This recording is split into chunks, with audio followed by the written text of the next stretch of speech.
Right, much like Hamworth Homebrewers started doing, I'm going to decide to review a few of my beers. Like I said in this video, I've had over 500 different beers and never reviewed a single one. At most, I take a photo of every bottle I've ever had, just so I've got them, and I've kind of categorised them on the computer by brewer and whatnot, so that I've got a history of it. But I never write any tasting notes down or anything like that. So although I do know the ones that I really do favour, and out of 500, it's going to be hard to remember every single ones because there are some real standout beers in there. But if anything, it creates a good record of tasting notes and beers that you've had in the past.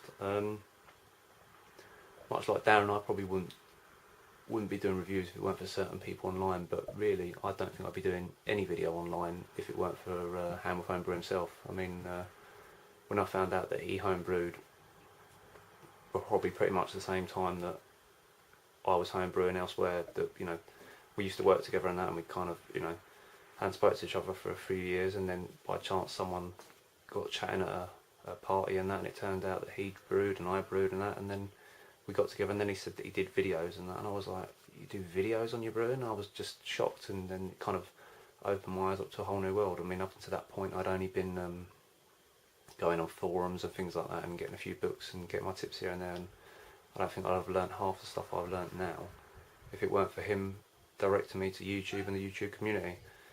And then, meeting all the other people along the way, like Brewmaster Ben, Uncle Jonah, Harry Brew 69, the list goes on. I mean, I wouldn't have my mash tun for my brewing if it weren't for Harry Brew 69. It just, it was all transpired from him. So I'd like to big thanks to him for putting me on the course of the YouTube or BrewTube community. Much like Darren, I also follow Beer Goggles as well. I think he does some great reviews. Always very funny, and he's done tons of beers, hundreds of beers. I mean, and he also does a few whiskies every now and then, which I really like. And more recently, Beer Love 25 that Darren also put me onto. He does some real good reviews, and he's done some real good beers. Also, I follow Melissa Cole. She does. She's got a good book, and she has a blog and that all about beers and that. This is a really good book. I couldn't recommend it enough. It has tastings and what beers to look out for. And I mean, some of the beer selections I've made recently have been purely from this book. And I think there should be more women beer reviewers out there and books from women and that, because I just think they're great. I mean, why shouldn't there be? Also, another lady is, I'm probably going to get the name wrong, is Maureen Cole, who is Beer Beauty. You've probably seen her on TV shows and things like that. She's done like This Morning programmes and things like that, and she kind of just spreads the good word about beer around the country, and does lots of sort of tasting sessions with sort of like ladies only kind of thing, where the women get together and try different beers and things like that, and just opening beer up to a wider community. So without some of these people, that beer wouldn't be as shouted about if it weren't for some of these people. There are lots of beer reviews I watch online as well, just random ones, just by googling the beer you've had, and I think that's half the time when I've wanted to get a beer, or thought of buying a beer. You look it up online sometimes, and then you see all the reviews on YouTube and that. So without them people, there you wouldn't really know. But obviously, it's down to interpretation. What I think from a beer, it might not be conveyed exactly how you get it when you try the beer, kind of thing. So, but anyway, I'm going to crack my first beer, and just by chance it would be a porter as well, just like Hamworth Homebrews. But it's going to be a porter from the Hastings brewery, which is a fairly new brewery, established 2010. I did actually message them to find out where the lion crest come from. Apparently it's done by I've got this written down somewhere here, by a local illustrator in Hastings called Chris Watson, and it's based on the line from the crest of the coat of arms in Hastings. So that's where they get that from. They've got 4 beers out. They have this. They have a bitter, which I had recently, which was fantastic. A real nice bitter. I can't recall the other two beers at the moment they do. I think it's a summer beer and an IPA possibly. But this porter has just recently won gold at the SEBA South East competition last month, so I'm looking forward to it. All their beers are unfiltered and unfined as well, so they're suitable for vegetarians and vegans. So we're gonna give this a crack. It's gonna be served cool rather than cold, so I don't really serve any of my porters or stouts too cold.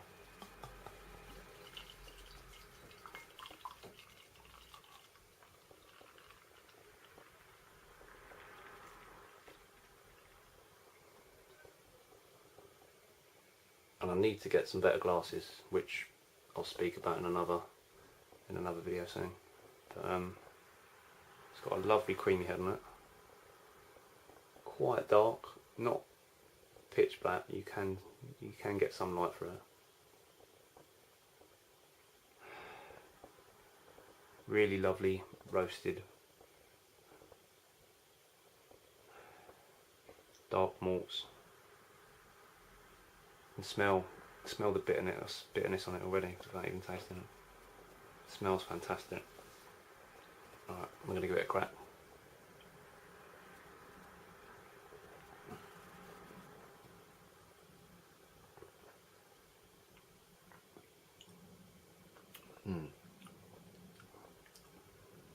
It's very good. It's just right. It's not overly bitter.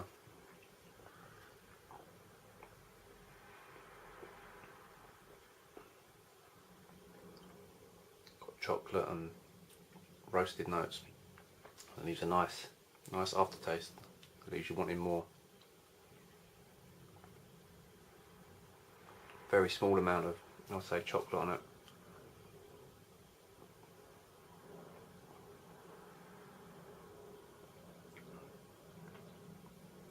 Very nice mouthfeel. Almost a creamy taste, but not too creamy.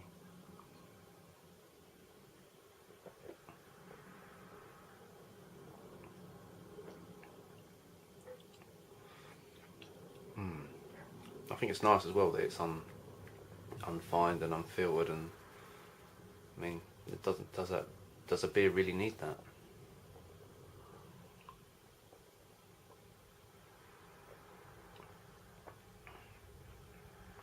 I guess for mass producing and clearing properties, it has to be on the larger scales, but when it tastes this good.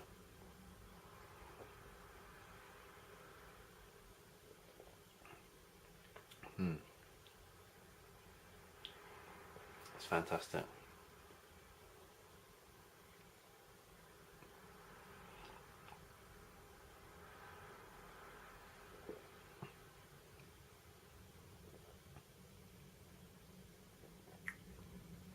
It'd go really well with more a winter's night, I would say, but a nice plate of cheese and biscuits and things like that. It's great.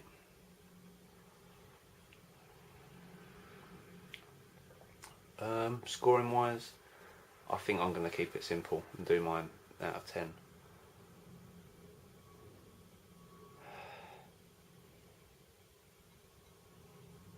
If I'm honest, I'd probably give it a 10. I'm thinking as well on the swirl, getting a little bit of vanilla on the nose.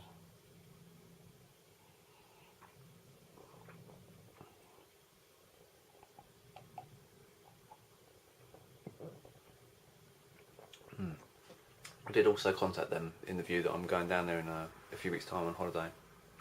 I wondered if they actually had a brewery shop. They don't at present, but they did advise me that by that time their beers will be available in a few shops down there. So I'll be definitely picking up the other two beers in their range, if not some more of this, because it's a fantastic beer.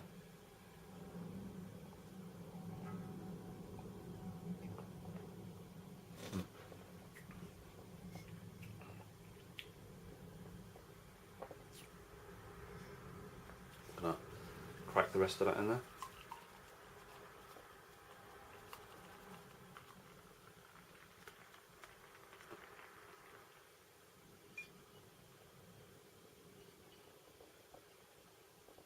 So that's Hastings Porter. I give that a 10 out of 10. If you see it in your shop, give it a go.